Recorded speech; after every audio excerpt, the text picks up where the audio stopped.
जबाबदारी महानगरपालिकेची आहे आणि महानगरपालिका ती जबाबदारी BST उपक्रमामार्फत गेली 75 वर्षाहून अधिक काळापासून पुरवत आलेली आहे। ही पूर्ण देशामध्ये नव्हे तर जगभरामध्ये BSTचं नाव प्रसिद्ध आहे की सर्वात चांगली सार्वजनिक वाहतूक सेवा दिली जाते। पण गेल्या काही काळापासून ही सेवा त्या दर्जाची राहत नाही आहे आणि येणाऱ्या काळामध्ये BSTची ही सेवा सर्वसामान्य जनतेला, मुंबईकर जनतेला मिळेल की नाही याच्याबद्दलच प्रश्नचिन्ह उपस्थित झालेला जे आपल्या समोर प्रेस नोट दिलेली आहे त्याच्यामध्ये व्यवस्थित नमूद करण्यात आले। आज जी परिस्थिती आहे, आज BST कडे स्वमालकीच्या फक्त 1085 गाड्या शिल्लक राहिलेल्या आहेत। मुळतः मुंबईकर जनतेला जर व्यवस्थित सेवा द्यायची असेल तर BST कडे स्वमालकीच्या किमान 3337 बसगाड्या राहिल्या पाहिजे। पण आज परिस्थिती अशी आलेली आहे की BST कडे स्वमालकीच्या फक्त 1085 गाड्या शिल्लक आहेत आणि येणाऱ्या काळामध्ये म्हणजेच एकदम नजीकच्या काळामध्ये 31 मार्च 2025 ला BST कडे फक्त 761 गाड्या शिल्लक राहतील आणि नोव्हेंबर 2025 ला BST कडे फक्त 251 गाड्या शिल्लक राहतील। म्हणजे 31 मार्च 2025 ला BST कडे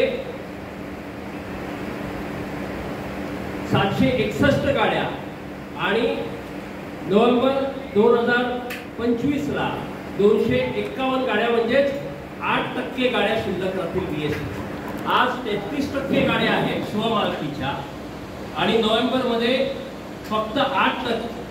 म्हणजे नोव्हेंबर नंतर नोव्हेंबर 2025 नंतर BSTची ही सेवा मुंबईकर जनतेला मिळणारच नाही ही परिस्थिती आपल्या समोर आहे। आणि याचं कारण आहे की 2019 नंतर जवळपास 2018 नंतर BSTने स्वमालकीच्या एकही बसगाड्या विकत घेतलेल्या नाहीत।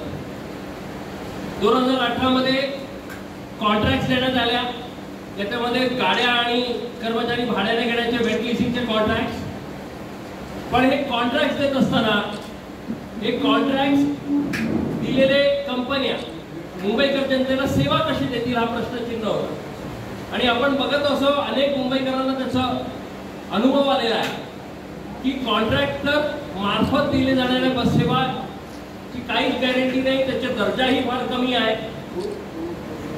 अनेक बसेस मध्ये डिफेक्ट्स आहेत, अनेक बसेस व्यवस्थित काम करत नाहीत